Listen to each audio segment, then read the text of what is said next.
जय हिंद। नमस्कार। देखो बच्चों, कल वाले वीडियो में हमने समकोण त्रिभुज तथा पाइथागोरस प्रमेय के बारे में जाना है। आज हम थोड़ा आगे बढ़ रहे हैं और अपने चैप्टर का नाम क्या है, त्रिकोणमिति।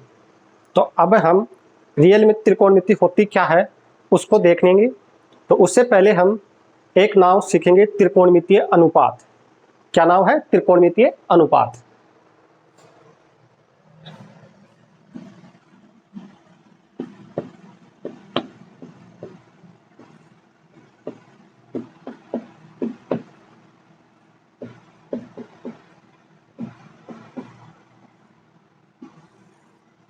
देखो, त्रिकोणमितीय अनुपात, अनुपात से तो आप समझते होंगे अनुपात का क्या होता है, जैसे कि 2:3, 5:7, इस तरीके से अनुपात हो गया।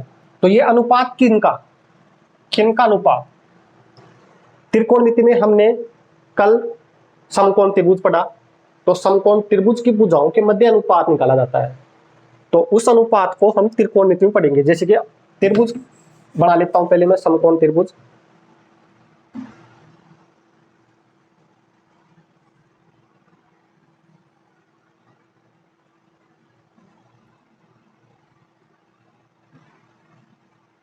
ये कोई त्रिभुज है ABC, समकोण त्रिभुज है, जिसमें ए को मैं लंबा लेता हूं। मान लो ये लंब है, ये आधार है और ये क्या है? कर्ण है। ये हमने पिछले वीडियो में जान लिया था। 90 डिग्री के सामने वाले भुजाओं को क्या बोलते हैं? कर्ण बोलते हैं। अब देखो,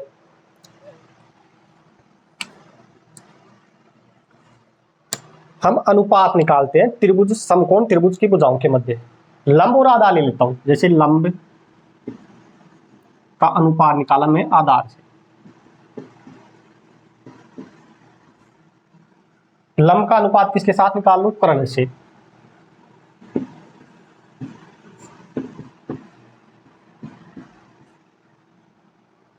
अब आधार के साथ ले लेते हैं हम। आधार का अनुपात निकालते हैं लंब से। आधार का अनुपात निकाल लें कर्ण से। लंब के साथ हो गया काम, आधार के साथ हो गया। अब कर्ण के साथ देख लेते हैं। कर्ण का अनुपात किसके साथ देखें? लंब के साथ।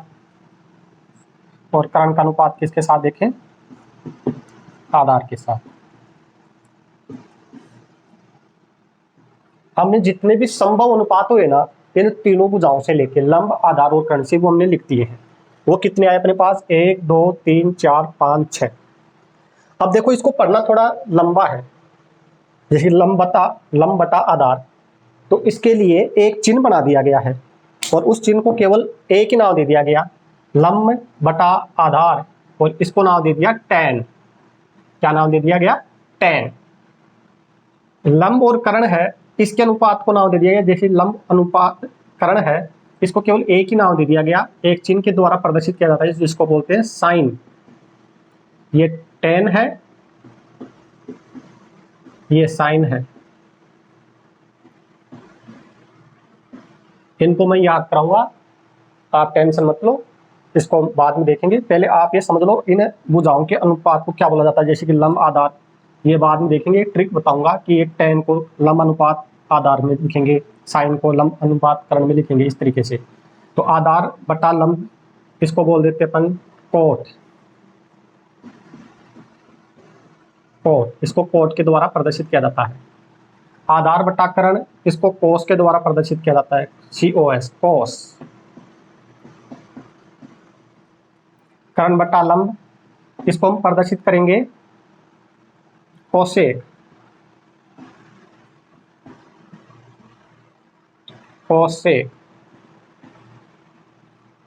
फिर एक कर्ण बटा आधार, इसको हम प्रदर्शित करेंगे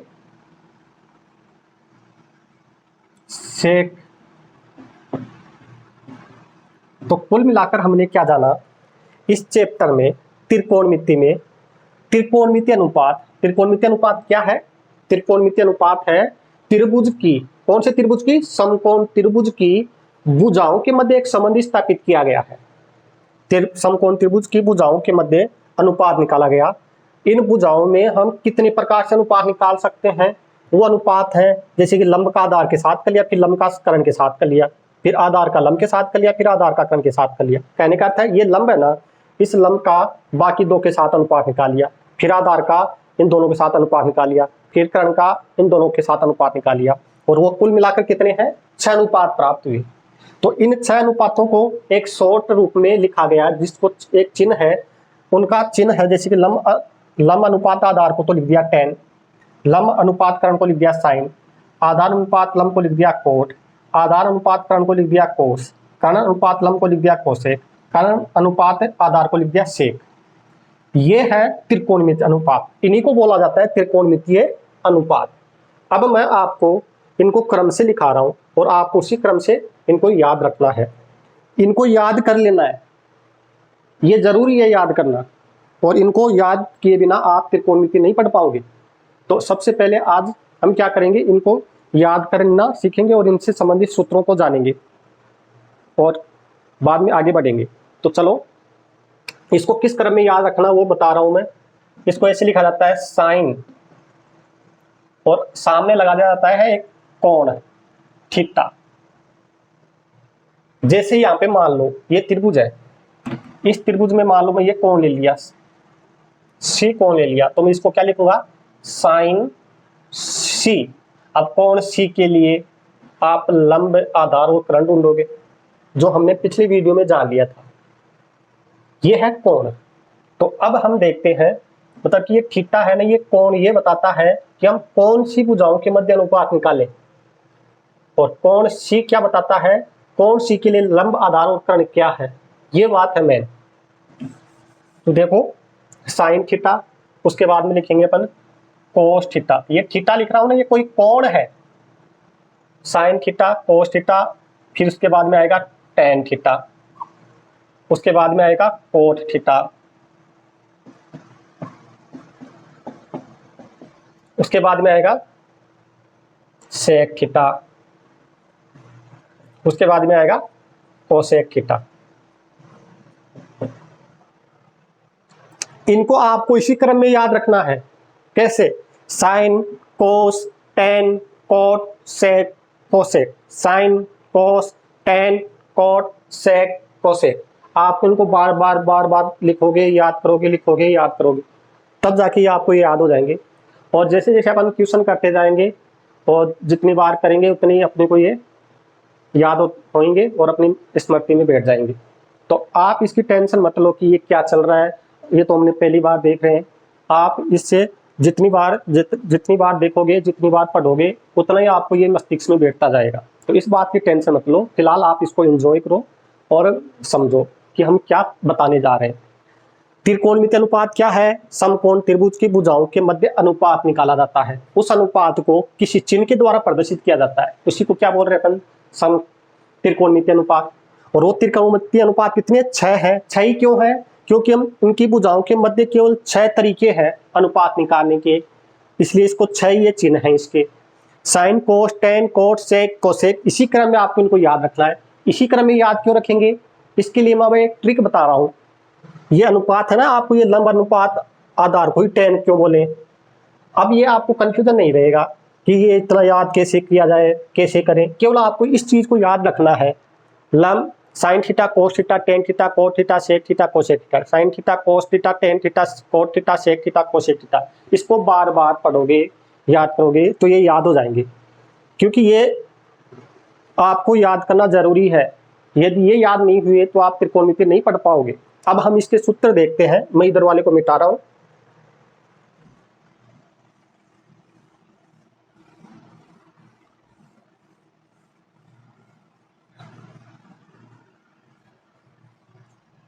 मैं एक ट्रिक बताऊंगा, जैसे नाम लिख रहा हूं लाल बट्टा कक्का, लाल बट्टा कैका, कैका, लाल कै कै का, कै का लाल। इस तरीके से हमने एक ट्रिक बताई है। इसको मैं थोड़ा फैला के लिख लेता हूं, जैसे कि एल ए एल लाल, कक्का, के ए, कै का, एल एल लाल। इस तरीके से आपको ये नाम याद रखना है। क्या नाम है? लाल बटा कक्का। इसी के द्वारा हम इनके अनुपात निकालेंगे कि कौन कौन सी भुजाओं के अनुपात को साइन बोलेंगे, कौन सी भुजाओं के अनुपात को कोस बोलेंगे, किसको टेन बोलेंगे, किसको कोट बोलेंगे, किसको सेक बोलेंगे, किसको कोसेक बोलेंगे। ये आपको समझना जरूरी है, तभी आप इस चैप्टर के क्वेश्चन कर पाओगे। तो देखो, आपको इसी क्रम में याद करना है इनको। उसके बाद में आप क्या करोगे, पहले देखो यहां से बताएंगे। लाल बटा कक्का में है ना, यहाँ पे एल का तो अर्थ है लंब। क्या है? लंब। ए का अर्थ क्या है? आधार। और के का अर्थ क्या है? करण। ये हमने समझ लिया। एल को लंब बोलेंगे, ए को आधार बोलेंगे, के को करण बोलेंगे। तो अब इस सूत्र में आपको इन अनुपातों को इसी क्रम में याद रखना है। उसके बाद पहले वाला अनुपात एल बटा के, ये किसको बताएगा? पहले अनुपात को, पहले त्रिकोणमितीय अनुपात को। तो पहले त्रिकोणमितीय अनुपात का सूत्र क्या हो गया? लंब बटा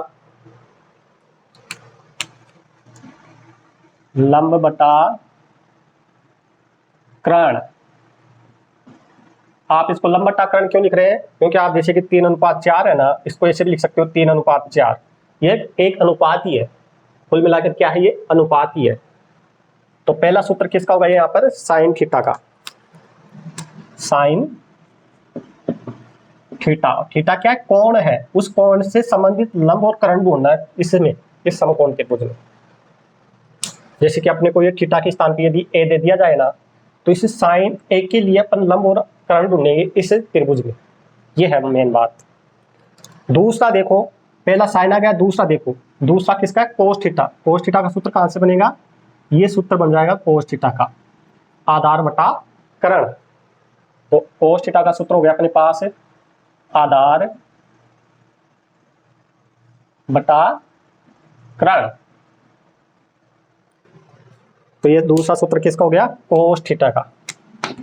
ये सूत्र है कोस थीटा का। उसके बाद में अगला सूत्र देखो, ये सूत्र किसका हो जाएगा? अगला अनुपात देखो, इसीलिए बोल रहा हूं इसको इसी क्रम में याद रखना है, ताकि आपको ये सूत्र याद करने के लिए कोई मशक्कत नहीं करनी पड़े, कोई ज्यादा मेहनत नहीं करनी पड़े। ये ट्रिक है लाल बटा कक्का, और इसको ऐसे याद रखो, sign cos tan cos sec cosec. लाल बटा कक्का, sign cos tan cos sec cosec. पहला अनुपात साइन को, दूसरा अनुपात कोस को, तीसरा अनुपात टेन को। तो टेन का क्या हो गया? लंब बटा आधार। एल को क्या बोल रहे हैं अपन? लंब। ए को क्या बोल रहे हैं? आधार। तो इसका सूत्र हो गया लंब बटा आधार। कहने का अर्थ है लंब और आधार में यदि अनुपात निकालेंगे ना, तो उसको क्या बोला जाता है? Tan theta.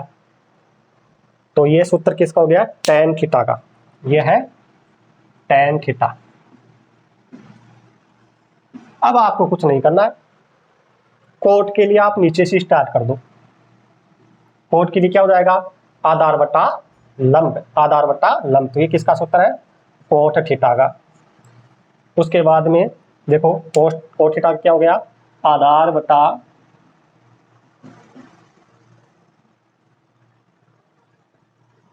लंब, आधार बटा लंब। उसके बाद में अगला सूत्र कर्ण बटा आधार, वो किसका हो जाएगा? सेक थीटा का। तो ये सूत्र किसका है? Sec theta. यह हो गया सेक थीटा, जिसको अपन क्या बोलेंगे? कर्ण बटा आधार, कर्ण बटा आधार। यह कर्ण बटा आधार क्या है? एक तरह से अनुपात ही है। उसके बाद में लास्ट वाला एक को बच गया, कर्ण बटा लंब। तो ये किसके लिए प्रयोग किया जाएगा? कोसेक के लिए। तो कोसेक थीटा, कोसेक थीटा का सूत्र क्या हो गया? कर्ण बटा लंब, कर्ण बटा लंब। तो इस तरीके से आज हमने, आपको क्या करना है, इन त्रिकोणमितीय 6 त्रिकोणमितीय अनुपात हैं, इनको याद कर लेना है। किस क्रम में? Sine cos tan cos sec cosec, sine cos tan cos sec cosec. और एक सूत्र याद रखना है, लाल बट्टा कप का। इसके द्वारा, जहाँ पे एल का अर्थ है लंब, ए का अर्थ है आधार, के का अर्थ क्या है? कर्ण। इसी के द्वारा हम इनके सूत्र प्राप्त करेंगे, जैसे कि साइन थीटा का सूत्र क्या हो गया, कोस थीटा का सूत्र क्या हो गया, टेन थीटा का सूत्र क्या हो गया। और लंब आधार कर्ण हमने कोण से संबंधित दिया, पे थीटा क्या? कोण है। जैसे कोई भी कोण दे दिया आपको, जैसे कि इस थीटा के स्थान पे दिया आपको कोण सी दे दिए, तो टेन सी बोला जाएगा। और टेन सी है ना, तो सी के लिए, इस कोण सी के लिए लंब क्या होगा और आधार क्या होगा, ये हमने पिछले वीडियो में जान लिया है। तो वो वीडियो देखो, इस वीडियो से देखने से पहले, तभी आप लंब आधार और कर्ण में डिफरेंस कर पाओगे। तो यहाँ पे थीटा क्या है? कोण। अब मान लो कोण आपको ए दे दिया जाए, क्या दे दे? ए। तो ए के लिए देखो, यहाँ पे लिख दूं मैं सेक ए। सेक ए है, तो ए के लिए आधार और कर्ण ढूंढना अपने को, कोण ए के लिए। तो कोण ए ये है, इसके सामने वाली भुजा को अपन क्या बोलते हैं? लंब। यहाँ पे देखो, इसके सामने वाली भुजा को अपन बोलेंगे लंब, 90 डिग्री के सामने वाली भुजा को बोलेंगे कर्ण, और जो शेष भुजा बच गई उसको क्या बोल देते हैं अपन? आधार। यहाँ पे नामों पे कंफ्यूज मत हो, ये तो हमने जनरली ले लिया है। अब मान लिया जाए कोण ए के लिए लंब क्या हो जाएगा? BC, कर्ण क्या हो गया? AC, और आधार क्या हो गया? AB। तो इस तरीके से हम यहाँ पे कोण रखेंगे, जो भी कोण दे दिया जाएगा ना उस कोण का, तो ये थीटा कोण है। तो आज हमने त्रिकोणमिति के 6 त्रिकोणमितीय अनुपात जाने हैं और उनसे संबंधित सूत्र जाने हैं। आप इस वीडियो को ज़्यादा से ज़्यादा देखें, 2 बार देखें, 3 बार देखें, तो आपको ये याद हो जाएंगे। अपनी कॉपी में लिख कर इनको याद करें और इनके सूत्रों को याद करें। इससे पहले वाला वीडियो पे आप देखें ताकि आपको ये बात क्लियर हो जाए। यदि ये 2 वीडियो आ गया आपको, तो आप 8.1 और 8.2 NCERT और RBSE दोनों बोर्डों में गणित कक्षा 10 का चैप्टर है 8.1 और 8.2, वो निकाल पाओगे। कल हम अगले वीडियो में इसके एग्जाम्पल करेंगे 8.1 के और इसको समझेंगे। यदि वीडियो पसंद आया तो लाइक करो, कमेंट करो, ज़्यादा से ज़्यादा लोगों तक शेयर करो और चैनल को सब्सक्राइब भी करो। धन्यवाद।